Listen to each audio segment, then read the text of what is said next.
दोस्तों, अभी भी हमारे बहुत सारे साथियों को ये कन्फ्यूज़न है कि जो एसआईआर फॉर्म भरना है, जो इलेक्शन कमीशन ऑफ इंडिया की तरफ से बीएलओ के माध्यम से आपको मिला है, इसको भरने का सही तरीका क्या है? तो आइए इस वीडियो के माध्यम से जानते हैं कि ये जो एसआईआर फॉर्म आपको दिख रहा है, इसको भरने का सही तरीका क्या है? तो ये जो एसआईआर फॉर्म है, ये 4 सेक्शन में डिवाइडेड है। पहला जो ये वाला सेक्शन आपको दिख रहा होगा, जिसमें कुछ चीज़ें आपको ऑलरेडी प्रिंट होके मिली होंगी। दूसरा सेक्शन ये वाला सेक्शन है। तीसरा ये वाला सेक्शन आपको दिख रहा होगा आपके लेफ्ट हैंड साइड की तरफ और चौथा ये जो राइट हैंड साइड की तरफ जो सेक्शन है, ये आपको दिख रहा होगा। तो ये जो पहला वाला सेक्शन है जिसमें आपको ऑलरेडी कुछ चीज़ें प्रिंट होके मिली हैं, इसके बारे में थोड़ा-सा जान लेते हैं। तो यहाँ पर आपको आपका नाम यानी निर्वाचक का नाम ऑलरेडी प्रिंट होकर इलेक्शन कमीशन ऑफ इंडिया की तरफ से मिला होगा। आपकी ईपीआईसी संख्या यानी आपका जो मतदाता पहचान पत्र है, उसका जो वोटर आईडी नंबर है, वो यहाँ पर ऑलरेडी प्रिंट होके मिला होगा। आपका जो वर्तमान एड्रेस है, वो यहाँ पर प्रिंट हुआ होगा। यहाँ पर एक क्रम संख्या है, ये यहाँ पर आपको ऑलरेडी प्रिंट होके मिली होगी। यहाँ पर एक भाग संख्या और नाम लिखा हुआ है, ये भी प्रिंट होके ऑलरेडी मिला होगा। आपका जो विधानसभा या सांसदीय निर्वाचन क्षेत्र का नाम है, वो ऑलरेडी आपको प्रिंट होके मिला होगा। इसके अलावा आपके राज्य का नाम जो है, वो ऑलरेडी आपको प्रिंट होके मिला होगा। एक क्यूआर कोड आपको यहाँ पर मिला होगा, जिसके थ्रू आप जो इन्फॉर्मेशन है पूरी, वो आप निकाल सकते हैं। आपका जो फ़ोटो है ऑलरेडी प्रिंट होके मिला होगा, जो आपके मतदाता पहचान पत्र में था पहले, वो प्रिंट होके दिया है इन्होंने। इसके अलावा एक सेक्शन यहाँ पर ये भी है जिसमें आपको अपना वर्तमान फ़ोटो चिपकाना है। तो ध्यान रहे इस वर्तमान फ़ोटो में आपको जो बैकग्राउंड है उसको नीला या काला नहीं रखना है।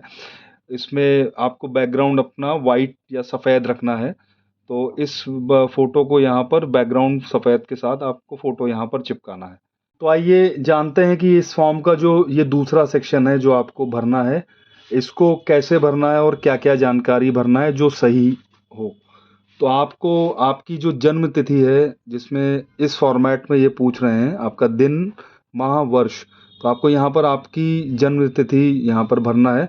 एज़ एन एग्ज़ाम्पल मैं भर रहा हूँ, मानते हैं कि ये जन्म तिथि 1 जनवरी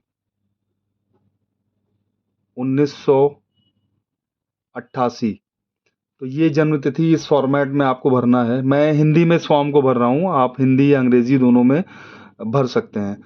आधार संख्या यहाँ पर वैकल्पिक में पूछी जा रही है, आपके पास अगर आपकी आधार संख्या है तो आप भर सकते हैं, नहीं है तो इस कॉलम को छोड़ सकते हैं। तो इसके बाद फिर आपका वर्तमान जो मोबाइल नंबर है, जो एक्टिव मोबाइल नंबर है, आपको यहाँ पर आपको भरना है अपना एक्टिव मोबाइल नंबर। फिर चौथे जो सेक्शन है इसमें यहाँ पे आपके पिता या अभिभावक का नाम पूछा जा रहा है। तो आप अपने पिता का या अगर आपके कोई अभिभावक हों उनका नाम आपको यहाँ पर भरना है। सपोज़ मैं अज़्यूम कर रहा हूँ यहाँ पर आपके जो पिताजी हैं उनका नाम है वो कमलेश। ये मैंने इसके बाद आपको अपने पिताजी की जो अब ईपीआईसी संख्या है उसको भरना है। ईपीआईसी संख्या यानी जो आपका जो पिताजी का मतदाता पहचान पत्र है उसका जो नंबर होगा उसको यहाँ पर भरना है। फिर आपको अपनी माताजी का नाम भरना है। यहाँ पर मैं एज़ एन एग्ज़ाम्पल भर के दिखा रहा हूँ। माताजी की जो ईपीआईसी संख्या है यानी मतदाता पहचान पत्र संख्या आपको भरना है। अगर आप विवाहित हैं तो आपके पति का नाम या पत्नी का नाम अगर है आपको भरना है, अगर नहीं है तो आपको इस कॉलम को छोड़ देना है।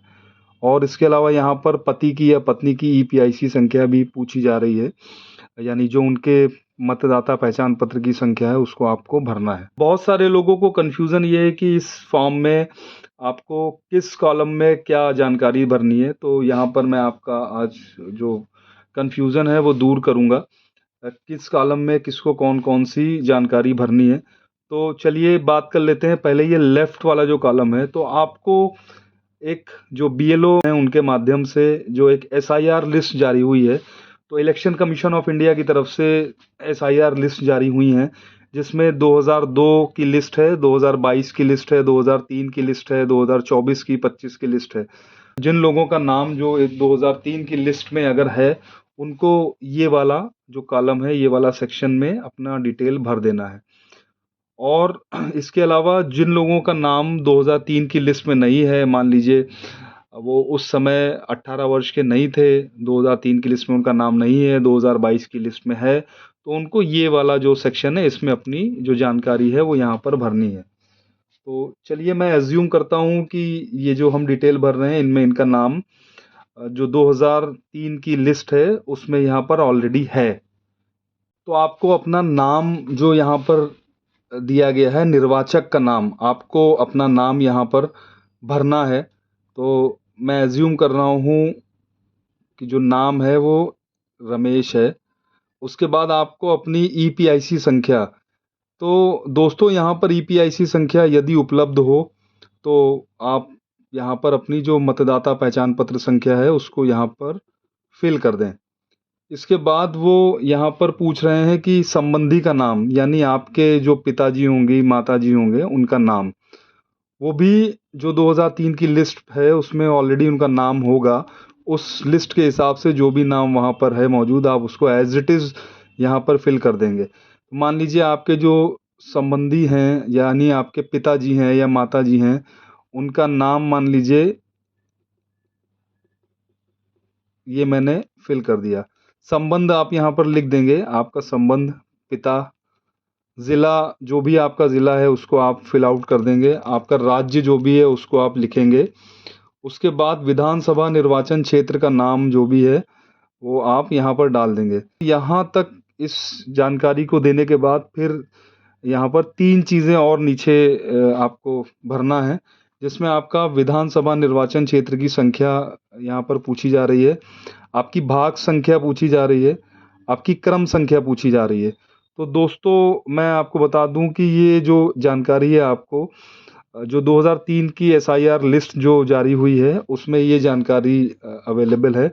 आपको यहाँ पर अपने विधानसभा निर्वाचन क्षेत्र की संख्या भरना है, आप अपनी भाग संख्या भरना है, अपनी क्रम संख्या भरना है। तो दोस्तों ध्यान रहे कि ये जो जानकारी सिर्फ उन्हीं लोगों को भरना है जिनका नाम 2003 की जो लिस्ट जारी हुई है इलेक्शन कमीशन ऑफ इंडिया की तरफ से, उसमें अगर है तो ये जो लेफ्ट वाला कॉलम है, लेफ्ट वाला सेक्शन है, इसमें आपको अपनी जानकारी यहाँ पर भरनी है और बिल्कुल सही जानकारी आपको यहाँ पर देनी है।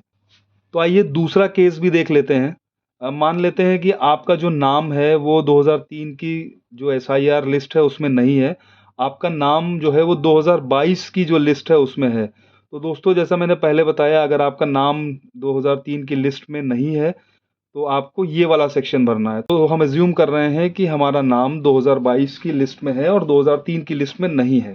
तो आइए देखते हैं इसको, इस वाले सेक्शन को हमें कैसे भरना है अगर आपका नाम 2003 की लिस्ट में नहीं है। यहाँ पर आपको जो नाम दिया है, तो नाम यहाँ पर ये आपका नाम नहीं पूछ रहे हैं, यहाँ पर ये जो आपके जो संबंधी हैं उनका नाम पूछ रहे हैं।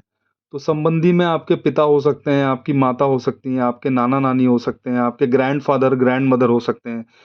तो किसी का भी नाम आप जो यहाँ पर इसको भर सकते हैं। तो मान लीजिए आपके जो पिताजी हैं, तो पिताजी का नाम मान लो आप यहाँ पर आपने कमलेश, ये आपने अपने पिताजी का नाम यहाँ पर लिख दिया। उसके बाद उनकी जो ईपीआईसी संख्या है यानी मतदाता पहचान पत्र संख्या है उसको आपको यहाँ पर भरना है। फिर ये संबंधी का नाम पूछा जा रहा है, तो संबंधी का मतलब ये है कि ये जो आपके पिताजी हैं इनके संबंधी कौन है, यानी इनके पिताजी का नाम। तो इनके पिताजी यानी आपके दादाजी, तो दादाजी का नाम आपको यहाँ पर भरना है।